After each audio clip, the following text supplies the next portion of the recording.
ಕಾಂಗ್ರೆಸ್ನಲ್ಲಿ ಈಗ ಒಂದೇ ಕೂಗು, ಅದು 3 ಜನ DCM ಮಾಡಬೇಕು ಅನ್ನೋದು. ಮೊದಲು ರಾಜಣ್ಣ ಅವರು ಆ ವಿಚಾರ ಹೇಳಿದ್ರು, ಸಮುದಾಯವಾರು DCM ಅನ್ನ ಮಾಡಿ ಅಂತೇಳಿ ಹೈಕಮಾಂಡ್ಗೆ ಸಲಹೆ ಕೊಟ್ಟರು. ಅದಾದ ನಂತರ ಸತೀಶ್ ಜಾರಕಿಹೊಳಿ ಅವರು ನೇರ ಹೈಕಮಾಂಡ್ ಅನ್ನ ಭೇಟಿಯಾಗಿ ಅಲ್ಲಿ ಹೋಗಿ ಚರ್ಚೆ ಮಾಡಿ ಬಂದರು. ಈಗ MB ಪಾಟೀಲ್ ಅವರ ಸರದಿ 3 ಜನ DCM ಮಾಡಬೇಕು ಅನ್ನುವ ಕೂಗು ಕಾಂಗ್ರೆಸ್ನಲ್ಲಿ ಈಗ ಜೋರಾಗಿದೆ. ಸತೀಶ್ ಬಳಿಕ ಮತ್ತೊಬ್ಬ ಸಚಿವರು ದೆಹಲಿ ಯಾತ್ರೆ ಹೋಗಿದ್ದಾರೆ. ಹೈಕಮಾಂಡ್ ಭೇಟಿಗೆ ಹೋಗೋದಕ್ಕೆ ಮುಂದಾಗಿದ್ದಾರೆ ಮತ್ತೊಬ್ಬ ಸಚಿವ. ವಾಲ್ಮೀಕಿ ಸಮುದಾಯ ಆಯಿತು, ಈಗ ಲಿಂಗಾಯತ ಸಚಿವರ ಸರದಿ DCM 3 DCM ಮಾಡಬೇಕನ್ನೋದು. ಹೈಕಮಾಂಡ್ ಭೇಟಿಗೆ ಸಚಿವ MB ಪಾಟೀಲ್ ಪ್ಲಾನ್ ಮಾಡ್ತಾ ಇದ್ದಾರೆ. ಲೋಕಸಭೆ ಚುನಾವಣೆಯ ಒಳಗೆ 3 DCM ಮಾಡಬೇಕು ಅನ್ನುವ ಒತ್ತಾಯವನ್ನ ಹೈಕಮಾಂಡ್ ಮುಂದೆ ಮಾಡುವ ಸಾಧ್ಯತೆ ಇದೆ. MB ಪಾಟೀಲ್ ಹೈಕಮಾಂಡ್ ಮಟ್ಟದಲ್ಲಿ ಈ ಕುರಿತಾಗಿ ಚರ್ಚೆ ಮಾಡಬೇಕು ಅನ್ನೋದಕ್ಕೋಸ್ಕರ ಹೈಕಮಾಂಡ್ ಭೇಟಿಗೆ ಅವಕಾಶವನ್ನ ಕೇಳಿದ್ದಾರೆ.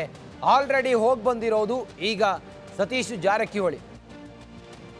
ಜಾರಕಿಹೊಳಿ ವಾಲ್ಮೀಕಿ ಸಮುದಾಯದವರು, MB ಪಾಟೀಲ್ ಲಿಂಗಾಯತ ಸಮುದಾಯದವರು. ಲಿಂಗಾಯತ ಸಮುದಾಯಕ್ಕೆ DCM ಏನಾದರೂ 3 ಜನರನ್ನ ಮಾಡದೇ ಆದರೆ 1 DCM ಲಿಂಗಾಯತ ಸಮುದಾಯಕ್ಕೆ ಕೊಡ್ತಾರೆ ಅನ್ನುವ ಆಶಾಭಾವನೆ. ಯಾಕಂತ ಹೇಳಿದ್ರೆ ಈ ಬಾರಿ ವಿಧಾನಸಭಾ ಚುನಾವಣೆಯಲ್ಲಿ ಹೋಲ್ ಅಂಡ್ ಸೋಲ್ ಲಿಂಗಾಯತ ಸಮುದಾಯ ಅದು ಕಾಂಗ್ರೆಸ್ ಪರವಾಗಿ ನಿಂತ್ಕೊಂಡಿತ್ತು. ಆ ಕಾರಣದಿಂದ ಒಂದು ಸಮುದಾಯ, ಅದು ಲಿಂಗಾಯತ ಸಮುದಾಯಕ್ಕೆ 3 DCM ಸಮುದಾಯವಾರು ಮಾಡದ್ದೇ ಆದರೆ ಅದು ಲಿಂಗಾಯತರಿಗೆ ಸಿಗುತ್ತೆ. ನನ್ನನ್ನು DCM ಮಾಡಬಹುದು ಅನ್ನುವ ಲೆಕ್ಕಾಚಾರ MB ಪಾಟೀಲ್ ಅವರದ್ದು ಆಗಿದೆಯೇನೋ. ಆ ಕಾರಣದಿಂದ MB ಪಾಟೀಲ್ ಕೂಡ 3 ಜನ DCM ವಿಚಾರವಾಗಿ ಈಗ ಕೂಗು ಎತ್ತಿದ್ದಾರೆ. ಕಾಂಗ್ರೆಸ್ನಲ್ಲಿ ಲೋಕಸಭಾ ಚುನಾವಣಾ ಸಂದರ್ಭದಲ್ಲಿ ಈ ಕೂಗು ಜೋರಾಗಿದೆ.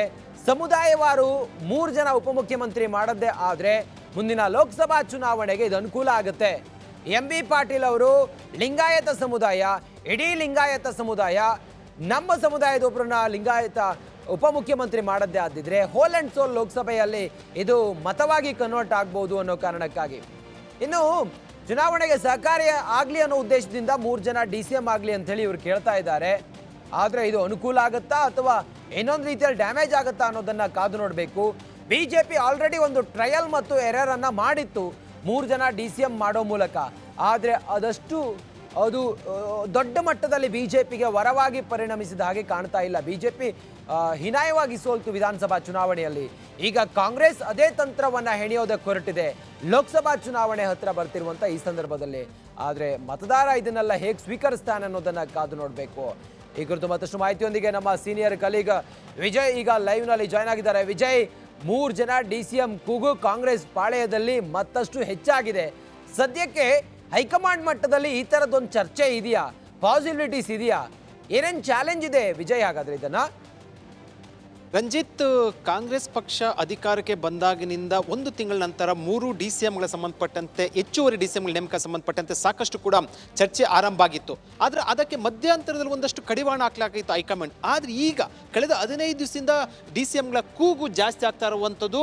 ಈಗ ಸಚಿವ ರಾಜಣ್ಣ ಮಾತಾಡಿದಾಗ ಅದು ದೊಡ್ಡ ಮಟ್ಟದಲ್ಲಿ ಒಂದು ರೀತಿಯಲ್ಲಿ ಏನು ಕಾಂಗ್ರೆಸ್ ಭಾರಿ ಚರ್ಚೆಗೆ ಗ್ರಾಸ ಆಗಿತ್ತು. ಆದರೆ ಈಗ ಸತೀಶ್ ಜಾರಕಿಹೊಳಿ ಮಾತಾಡಿರುವಂಥದ್ದು 3 DCM ಬೇಕು ಅಂತ ಮತ್ತೆ ಮುಂದುವರೆದು MB ಪಾಟೀಲ್ ಕೂಡ ಈಗ ದೆಹಲಿ ಯಾತ್ರೆ ಕೈಗೊಂಡಿರುವಂಥದ್ದು DCM ನೇಮಕ ಸಂಬಂಧಪಟ್ಟಂತೆ. ಅಂದರೆ ಕಾಂಗ್ರೆಸ್ ಪಕ್ಷದಲ್ಲಿ MB ಪಾಟೀಲ್ ಮತ್ತು ಸತೀಶ್ ಜಾರಕಿಹೊಳಿ ಅವರ ಒಂದು ನಡೆ ಮತ್ತು ಹೇಳಿಕೆ ಇದೆ ಸಾಕಷ್ಟು ಕೂಡ ಮಹತ್ವ ಪಡೆದುಕೊಳ್ಳುತ್ತೆ. ಯಾಕಂದ್ರೆ ಇಬ್ಬರು ಕೂಡ ಪ್ರಭಾವಿ ನಾಯಕರಾಗಿರುವಂಥದ್ದು. ಈಗಾಗಲೇ ಸತೀಶ್ ಜಾರಕಿಹೊಳಿ ಹೈಕಮಾಂಡ್ ಭೇಟಿಯ ಬಳಿಕ ಏನು ಹೇಳಿಕೆ ಕೊಟ್ಟಿರುವಂಥದ್ದು 3 DCM ಬೇಕಂತ.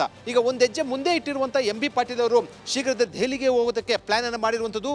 3 DCM ಮಾಡಬೇಕು ಲೋಕಸಭಾ ಚುನಾವಣೆ ದೃಷ್ಟಿಯಿಂದ ಅಂತ. ಅಂದರೆ ಅವರ ಕಮ್ಯುನಿಟಿ ಲಿಂಗಾಯತ ಸಮುದಾಯಕ್ಕೆ ಸಂಬಂಧಪಟ್ಟಂತೆ ನನ್ನನ್ನು DCM ಮಾಡಬೇಕು ಅಂತ ಒತ್ತಾಯವನ್ನು ಇಡ್ತಾ ಇರುವಂಥದ್ದು. ಇದರ ಹಿಂದೆ ಕೇವಲ ಸತೀಶ್ ಜಾರಕಿಹೊಳಿ ಮತ್ತು MB ಪಾಟೀಲ್ ಅವರಿಬ್ಬರೇ ಇಲ್ಲ, ಅದರ ಹಿಂದೆ ಪ್ರಭಾವಿ ನಾಯಕರೊಬ್ಬರು ಇದ್ದಾರೆ. ಅಂದರೆ ಒಂದು ರೀತಿಯಲ್ಲಿ ರಣತಂತ್ರ ರೂಪಿಸ್ತಾ ಇರುವಂಥದ್ದು. DK ಶಿವಕುಮಾರ್ಗೆ ಚೆಕ್ಮೇಟ್ ಕೊಡುವಂಥದ್ದು ಒಂದು ಭಾಗ, ಎರಡನೇ ಭಾಗ ತಮ್ಮ ಪ್ರಾಬಲ್ಯವನ್ನು ಹೆಚ್ಚಿಸಿಕೊಳ್ಳುವಂಥದ್ದು, ತಮ್ಮ ಹಿಡಿತವನ್ನು ಹೆಚ್ಚಿಸಿಕೊಳ್ಳುವ ನಿಟ್ಟಿನಲ್ಲಿ 3 ಅಂದರೆ DCM ಹುದ್ದೆ ಸಂಬಂಧಪಟ್ಟಂತೆ ಹೆಚ್ಚುವರಿ DCM ಮಾಡಬೇಕನ್ನೋ ಸಂಬಂಧಪಟ್ಟಂತೆ ಒಂದು ಕೂಗು ಹೇಳ್ತಾ ಇರುವಂಥದ್ದು. ಇದನ್ನು ಹೈಕಮಾಂಡ್ ಹೇಗೆ ಸ್ವೀಕಾರ ಮಾಡುತ್ತೆ ಅನ್ನುವಂಥದ್ದು, ಜೊತೆಗೆ ಹೈಕಮಾಂಡ್ಗಿಂತ ಬಹಳ ಪ್ರಮುಖವಾಗಿ DK ಶಿವಕುಮಾರ್ ಏನು ಮಾಡ್ತಾರೆ ಅನ್ನುವಂಥದ್ದು ಸಾಕಷ್ಟು ಪ್ರಾಮುಖ್ಯ ಪಡೆದುಕೊಂಡಿರುವಂಥದ್ದು. ಇದು ಮುಂದಿನ ದಿನಗಳಲ್ಲಿ ನಾನಾ ರೀತಿಯ ಒಂದು ರಾಜಕೀಯ ಆಯಾಮಗಳಿಗೆ ಚರ್ಚೆಗೆ ಕಾರಣ ಆಗುವಂತ ಎಲ್ಲ ಸಾಧ್ಯತೆ ಇರುವಂಥದ್ದು ಕಾಂಗ್ರೆಸ್ ಪಕ್ಷದಲ್ಲಿ. ರಂಜಿತ್, ವಿಜಯ್, ಇನ್ನೇನು ಹೆಚ್ಚು ಕಮ್ಮಿ ಅಂತ ಹೇಳಿದ್ರೆ ಒಂದು 6-7 ತಿಂಗಳು ಮಾತ್ರ ಲೋಕಸಭಾ ಚುನಾವಣೆಗೆ ಬಾಕಿ ಇರೋದು. ಈ ಸಮಯದಲ್ಲಿ ಸಮುದಾಯವಾರು 3 ಜನ DCM ಮಾಡ್ಲಿಕ್ಕೆ ಸಾಧ್ಯ ಇದೆಯಾ? ಇಲ್ಲಿವರೆಗೂ ಕೂಡ DK ಶಿವಕುಮಾರ್ ಇದ್ರ ಬಗ್ಗೆ ಏನೂ ಕೂಡ ಮಾತನಾಡಿರಲಿಲ್ಲ. ಇದೆಲ್ಲ ನೋಡ್ತಾ ಇದ್ರೆ ಇದು ಯಾವ ರೀತಿ ಸ್ಟ್ರಾಟಜಿ ಅಂತ ಅನ್ಸುತ್ತೆ ವಿಜಯ್? ರಂಜಿತ್, ಒಂದಂತೂ ಬಹಳ ಸತ್ಯ. ಏನು DK ಶಿವಕುಮಾರ್ ಒಂದು ಕಂಡೀಷನ್ ಹಾಕಿರುವಂಥದ್ದು, ನನ್ನ ಬಿಟ್ಟು ಬೇರೆಯವರು ಯಾರಿಗೂ ಕೂಡ DCM ಕೊಡಬಾರ್ದು ಅಂತ. ಯಾಕೆ ಅಂತಂದ್ರೆ ಬೇರೆ ಹೆಚ್ಚುವರಿ DCM ಕೊಟ್ಟರೆ ಆಗ DCM ವ್ಯಾಲ್ಯೂ ಏನಿದೆ ಅದು ಕಡಿಮೆ ಆಗುತ್ತೆ, ಅದಕ್ಕೆ ಅಷ್ಟೊಂದು ಮಹತ್ವ ಪಡ್ಕೊಳ್ಳೋದಿಲ್ಲ ಅನ್ನೋಂಥದ್ದು ಕೂಡ DK ಶಿವಕುಮಾರ್ ಗೊತ್ತಿದೆ. ಆ ಹಿನ್ನೆಲೆಯಲ್ಲಿ DK ಶಿವಕುಮಾರ್ ಷರತ್ತನ್ನು ಹಾಕಿ ಏನು ಉಪಮುಖ್ಯಮಂತ್ರಿ ಸ್ಥಾನವನ್ನು ತೆಗೆದುಕೊಂಡಿರುವಂಥದ್ದು. ಅದು ಇದರ ಬೆನ್ನಲ್ಲೇ ಕಾಂಗ್ರೆಸ್ ಪಕ್ಷದಲ್ಲಿ ಸೀನಿಯಾರಿಟಿ ಇರುವಂಥದ್ದು. ಈಗ MB ಪಾಟೀಲ್, ಸತೀಶ್ ಜಾರಕಿಹೊಳಿ ಅವರೆಲ್ಲರೂ ಕೂಡ ಸೀನಿಯಾರಿಟಿ ಜೊತೆಗೆ ತಮ್ಮದೇ ಆದ ಒಂದು ಮತ ಬ್ಯಾಂಕ್ ಅನ್ನು ಹೊಂದಿರುವಂಥದ್ದು, ಪಕ್ಷದಲ್ಲಿ ತಮ್ಮದೇ ಆದ ಶಾಸಕರ ಬಲವನ್ನು ಹೊಂದಿರುವಂಥದ್ದು. ಈ ಹಿನ್ನೆಲೆಯಲ್ಲಿ ಈಗ ಹೈಕಮಾಂಡ್ ಮೇಲೆ ಒತ್ತಡ ಏರ್ತಾ ಇರುವಂಥದ್ದು.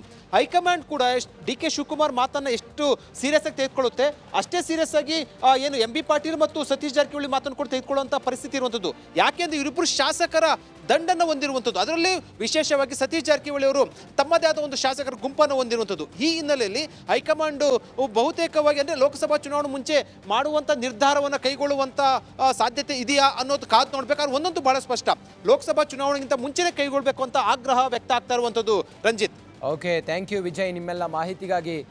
ಆ ಒಂದು ನಿರ್ಧಾರ ಹೈಕಮಾಂಡ್ ಏನಾದರೂ ಮಾಡಿದ್ದೇ ಆದರೆ ಅದು ಪ್ಲಸ್ಸು ಆಗ್ಬೋದು, ಮೈನಸ್ಸು ಆಗ್ಬೋದು. ಹಾಗಾಗಿ ಸ್ವಲ್ಪ ಕಾದು ನೋಡುವ ತಂತ್ರ, ಅದರ ಜೊತೆಗೆ ಇದು ಬೇರೆ ಯಾವ ರೀತಿಯಲ್ಲಿ ಒಂದು ಡ್ಯಾಮೇಜ್ ಆಗ್ಬೋದು, ಇದೆಲ್ಲವನ್ನು ಕೂಡ ಯೋಚನೆ ಮಾಡಿನೇ ಹೈಕಮಾಂಡ್ ತೀರ್ಮಾನಕ್ಕೆ ಬರುತ್ತೆ. ಸದ್ಯಕ್ಕಂತೂ ಒತ್ತಡದ ಒಂದು ಪ್ರಯತ್ನ ಅಂತೇಳಿ ಅನ್ನಿಸ್ತಾ ಇದೆ.